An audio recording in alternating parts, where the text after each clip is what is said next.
नमो भगवते वासुदेवाय। जय श्री हरि, जय श्री भगवान विष्णु जी, जय श्री भगवान कृष्ण जी।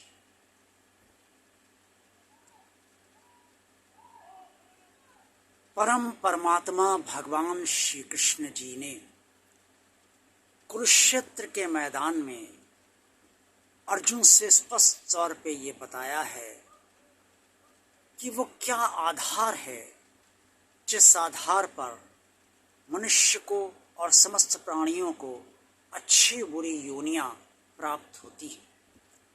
आज की इस वीडियो में मैं आपको भगवान श्री कृष्ण की असीम अनुकंपा से यही बात बताऊंगा और वो श्लोक भी सुनाऊंगा जो श्रीमद् भगवद गीता के अध्याय 13 का 21वां श्लोक है।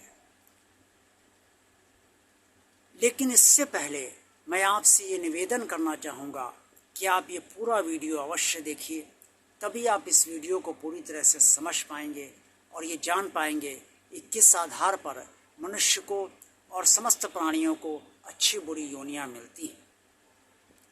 इस चैनल को भगवान और आप चैनल आप सब बराबर देखते रहिए और भगवान और आप चैनल को जिन श्रद्धालु भक्तों ने अभी तक सब्सक्राइब नहीं किया है वो इसे सब्सक्राइब भगवान का कार्य आगे बढ़ाने के लिए अवश्य कर दें और पूरा वीडियो देखिए, क्योंकि YouTube को 3000 वॉच टाइम चाहिए इस चैनल को चलाने के लिए। इसलिए अगर 3000 वॉच टाइम पूरा चैनल का नहीं होगा तो ये चैनल बहुत समय तक आपकी सेवा नहीं कर पाएगा। अभी वॉच टाइम बहुत कम चल रहा है और वो इसलिए कम चल रहा है कि आप सब पूरा वीडियो नहीं देख रहे हैं। इसलिए आज से पूरा वीडियो आप सब अवश्य देखते रहिए ताकि वॉच टाइम आपके अत्यंत प्रिय चैनल भगवान आपका बढ़ता रहे और बढ़ सके।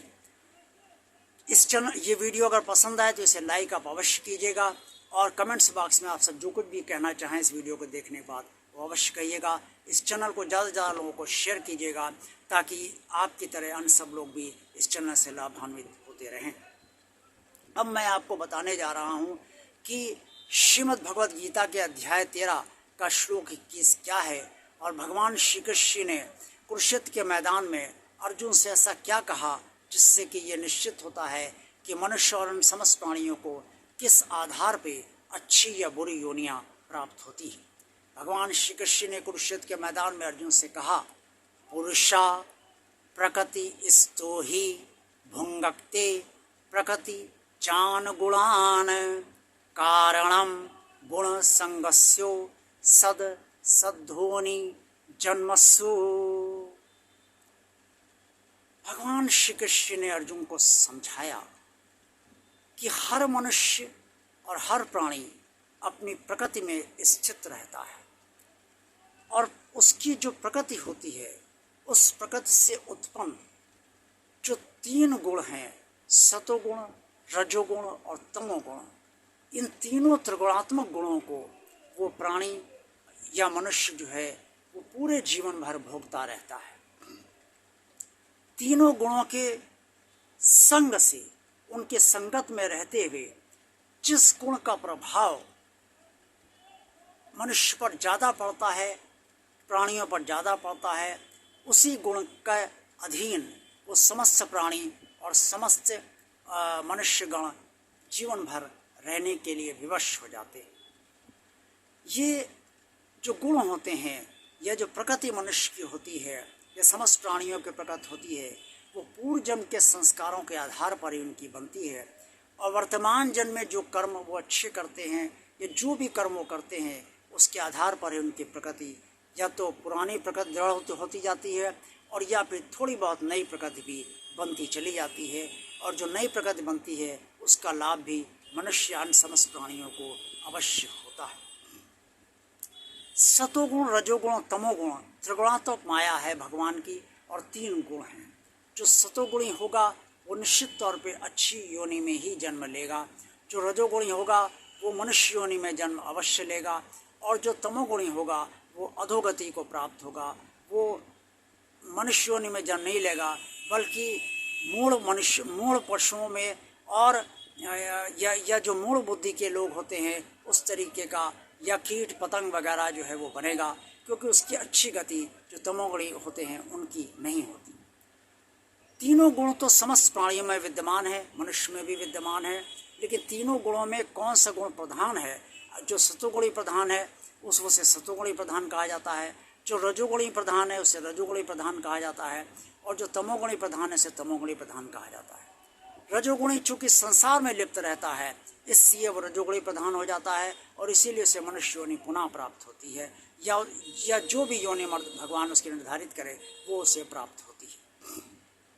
तमोगुणी जो होता है उसे वो संसार में ऐसे कर्म करता है रहते हुए जो उसे नहीं करने चाहिए, इस कारण वो अधोगति को प्राप्त होता है, उसे मनुष्य योनि प्राप्त नहीं होती है, और अगर योनि प्राप्त होती भी है तो या तो कोई ना कोई विसंगतियाँ उसके शरीर में ऐसी होती हैं जिसकी वजह से जीवन भर कष्ट भोगता रहता है।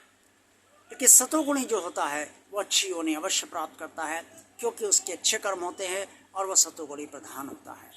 इस तरीके से भगवान श्री कृष्ण ने स्पष्ट तौर पे अर्जुन को कुरुक्षेत्र के मैदान में बताया कि त्रिगुणात्मक जो गुण हैं उससे जिस उस त्रिगुणात्मक गुण में जो सबसे ज़्यादा गुण का प्रभाव जिस मनुष्य पर होता है उसके संग में वो जितना रहता है उसी के आधार पर से योनि प्राप्त होती है, अच्छी या बुरी योनि प्राप्त होती है। अगर सतोगुण का संग ज़्यादा है, सतोगुणी प्रधान है, तो अच्छी योनि प्राप्त होगी। रजोगुण का ज़्यादा है, रजोगुणी प्रधान है, तो संसार में पुनः लौट कर आना है और पुनर्जन्म को प्राप्त करना है। और अगर तमोगुण प्रधान है, तमोगुण का ज़्यादा संग है, तो बुरी योनि प्राप्त होगी, यानी कि मनुष्य योनि प्राप्त होगी तो अच्छी तरीके से नहीं रह पाएगा, कष्ट भोगता रहेगा। और अगर दूसरी योनियाँ प्राप्त हुई, कीट पतंग वगैरह, मनुष्य, जानवर, पशु पक्षी, तो इस तरीके से जो योनियाँ प्राप्त होंगी वो तो अधोगति को ले ही जाएंगे।